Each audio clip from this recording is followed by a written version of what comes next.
ஒரு பக்கத்துல வாங்கடா. பாலமேடு உத்தரவிலிருந்து பாத்தியப்பட்ட பட்டாள கோயில் சாலை அவுழ்க்கப்படுகிறது. இப்பொழுது பாலமேடு உத்தரவு கோயிலுக்கு பாத்தியப்பட்ட கட்டாளம்மன் கோயில் சாலை அவுழ்க்கப்படுகிறது. இந்த சாலைக்கு அமைச்சர் வழங்கும் சைக்கிள் ஒன்று, அமைச்சர் வழங்கும் தங்க காசு ஒன்று. தம்பி வாங்க தம்பி வாங்க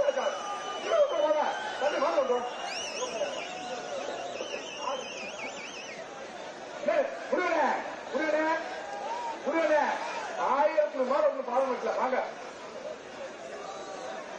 அடுத்தபடியாக பாலமேடு